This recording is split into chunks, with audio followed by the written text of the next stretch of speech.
Om Swastiastu.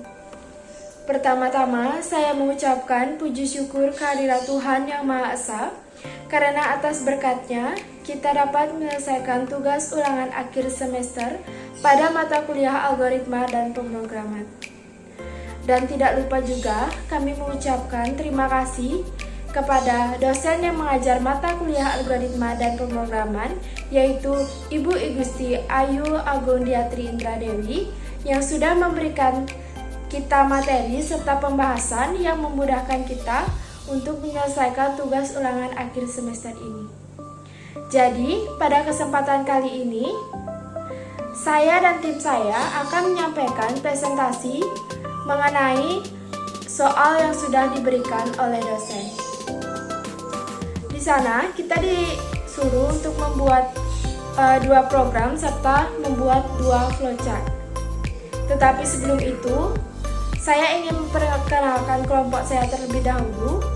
Perkenalkan, nama saya Nikomasi Triasini dengan NIM 2010370 beserta 3 orang teman saya, yaitu yang pertama ada Ida Ayu Putu Inten Febrian dengan NIM 201031158, Iputu Dipayana dengan NIM 201031172, dan Gusti Kade Ari Budiana dengan NIM 201031152. Baik, di sini kita akan membahas 2 soal ulangan akhir semester, yaitu yang pertama, kita ditugaskan untuk membuat 1 buah program dengan ketentuan menggunakan kasus bebas, menggunakan fungsi dan prosedur, dan ada struktur percabangan dan perulangan. Jadi, program tersebut akan dipresentasikan oleh Gusti Kade Ari Budiana. Silakan Gusti. Halo, perkenalkan nama saya Gusti Kade Ari Budiana dengan NIM 201031157 dengan jurusan Teknik Informatika Komputer Akuntansi dan Bisnis. Terima kasih atas waktu yang diberikan kepada saya untuk menjelaskan program yang telah kami buat. Di sini saya akan menjelaskan sebuah program yang di dalamnya berisi fungsi dan juga prosedur. Di dalam fungsi function.c ini berisi include header.h yang digunakan untuk menghubungkan antara function dengan juga file header. Beralih ke file void data. Void ini digunakan untuk sebuah tipe data yang tidak memiliki nilai pengembalian dan hanya digunakan untuk mencetak apa yang sudah diinputkan. Fungsi dari print di sini adalah digunakan untuk mencetak segala kalimat yang terdapat di dalam huruf kurung dan juga tanda petik. Beralih ke dalam program fungsi. int ini merupakan sebuah tipe data yang berupa integer yang saya beri nama luas. Dan di dalam luas ini terdapat integer yaitu P dan L yang merupakan singkatan dari panjang dan lebar. Untuk return ini adalah digunakan untuk mengembalikan nilai dari perkalian antara panjang dan juga lebar. Beralih ke file header. Di sini terdapat pagar include studio.h. Ini merupakan sebuah header dari ketiga file ini. Untuk fungsi void di sini harus tetap dituliskan agar menghubungkan antara header, function dan juga main. Sama halnya dengan program fungsi yaitu int luas yang di dalamnya terdapat panjang dan juga lebar. Beralih ke main.c. Dalam main.c juga terdapat include header.h yang digunakan untuk menghubungkan file main.c ini dengan header.h. Pada program fungsi baris ke-11, kita akan mulai menghitung luas persegi panjang, yaitu bertipe data integer dengan masukan berupa panjang dan juga lebar. Fungsi dari baris ke-12 adalah untuk membuat jarak antara bagian atas dengan bagian memasukkan panjang dan juga lebar. P di sini adalah digunakan untuk memasukkan nilai P di dalam file integer ini ke dalam memasukkan panjang dan juga lebar. Dan setelah nilai panjang dan lebar dikalikan, akan dicetak nilai luas yang dengan tipe data integer pada baris ke-17. Selanjutnya, saya akan bahas tentang program perulangan. Dalam program perulangan ini, saya akan melakukan perulangan pencetakan tentang hasil luas yang telah dihasilkan tadi. Dan proses perulangan dimulai dari 0. Perulangan di sini saya menggunakan tipe 2. Fungsi print di sini adalah mencetak nilai luas yang telah dihasilkan tadi sampai sebanyak i kurang dari atau sama dengan 4, sehingga tercetaklah 5 buah perulangan dari hasil luas yang telah dihasilkan tadi. Selanjutnya adalah program percabangan. Tipe data yang digunakan adalah integer dan saya gunakan huruf A. Di sini fungsi printf sama dengan yang lainnya, yaitu untuk mencetak kalimat yang berada di dalam kurung ini, dan fungsi print di sini adalah untuk mengincludekan angka yang ingin dimasukkan. Dan di sini if dalam kurung a persen luas sama dengan 0 artinya adalah jika nilai a yang sudah dimasukkan tadi dibagi 2 dan hasilnya 0, maka bilangan tersebut adalah bilangan genap. Namun jika nilai a dilakukan pembagian terhadap nilai 2, namun hasilnya tidak berupa nilai 0, maka angka tersebut bisa dipastikan adalah bilangan ganjil.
Tadi adalah penjelasan dari Gusti Kade Ari Budiana.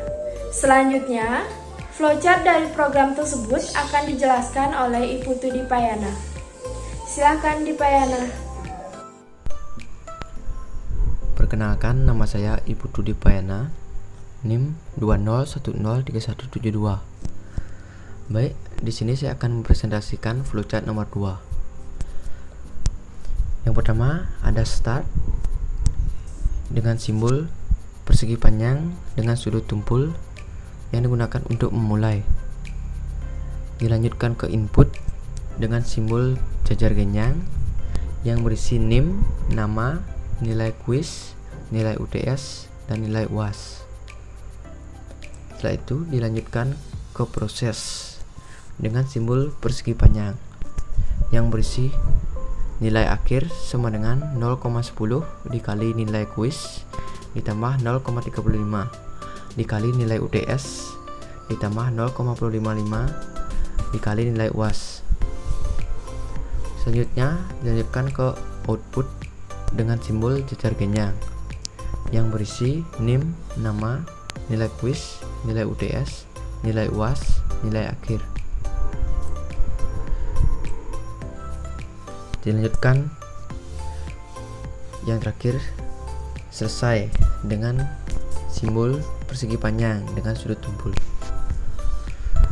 Terima kasih atas waktu yang diberikan kepada saya.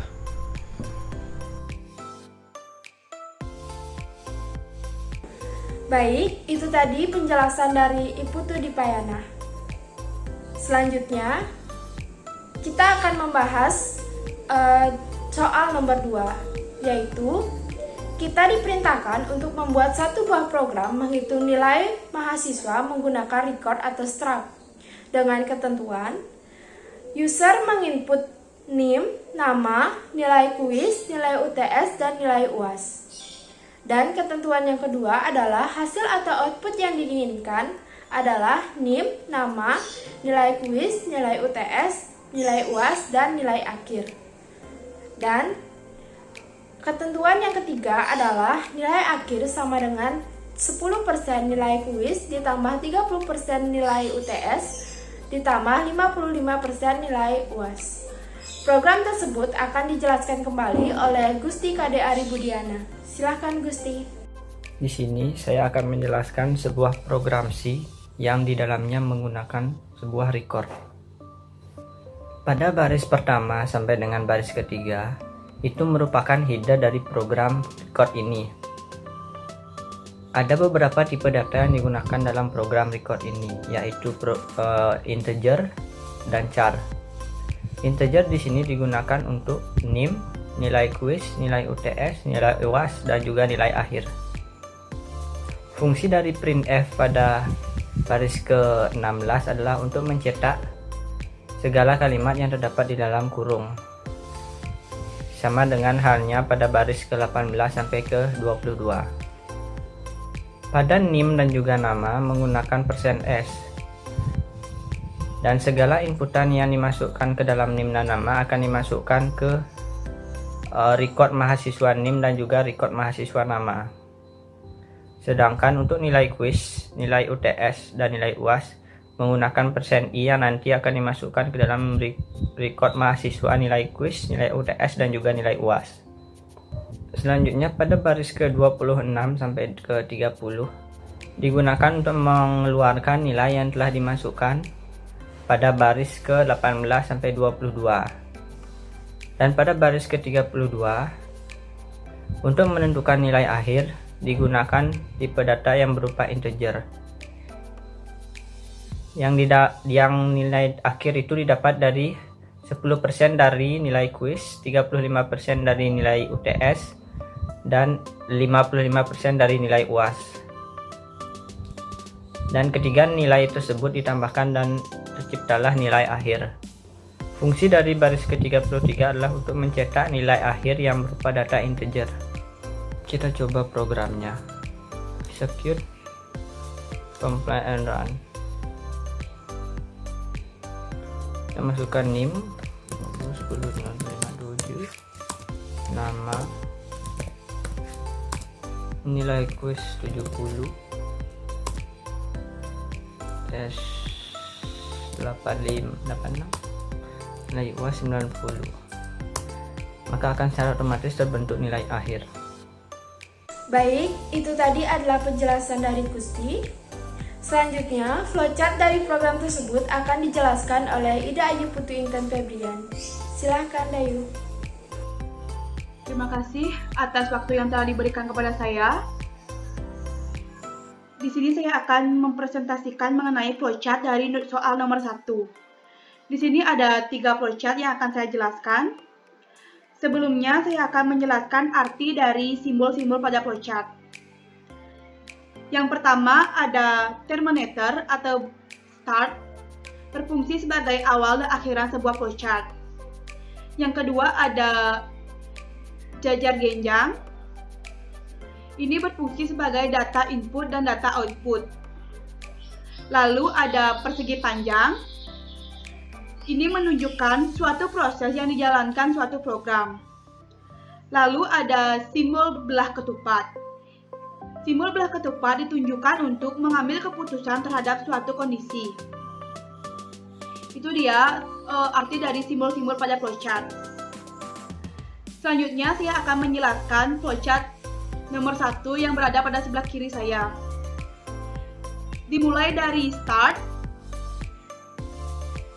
lalu input, panjang dan lebar, lalu proses, luas sama dengan panjang dikali lebar, lalu proses, cetak luas, dan selesai. Itu dia flowchart nomor 1. Lanjut, kita flowchart ke nomor 2. Dimulai dari start, lalu masukkan input data I sama dengan 1. Lalu, kalau I lebih kecil atau sama dengan 5, maka cetak luas. Jika I tidak kurang atau sama dengan 5, maka program perulangan berakhir.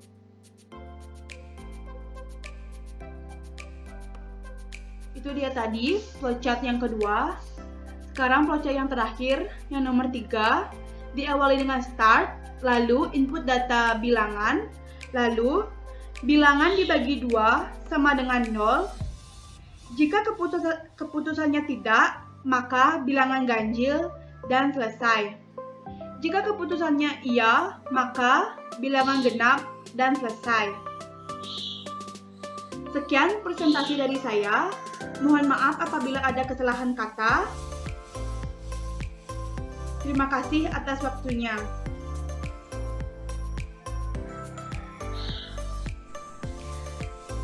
Itu tadi adalah penjelasan yang disampaikan oleh Ida Ayu Putu Inten Febrian terkait soal nomor 2. Baiklah, itu adalah penjelasan 2 soal ulangan akhir semester mata kuliah algoritma dan pemrograman. Pada saat mengerjakan soal tersebut, kami menemukan beberapa kendala. Tetapi kendala tersebut sudah bisa kami pecahkan secara bersama-sama. Walaupun hanya lewat media online, tetapi tidak menjadi halangan bagi kami untuk menyelesaikan tugas ulangan akhir semester tersebut dengan maksimal dan tepat waktu. Sekian yang bisa kami sampaikan. Mohon maaf bila ada salah kata, dan kami ucapkan terima kasih atas perhatiannya. Akhir kata, saya tutup dengan Paramasanti. Om Santi Santi Santi Om.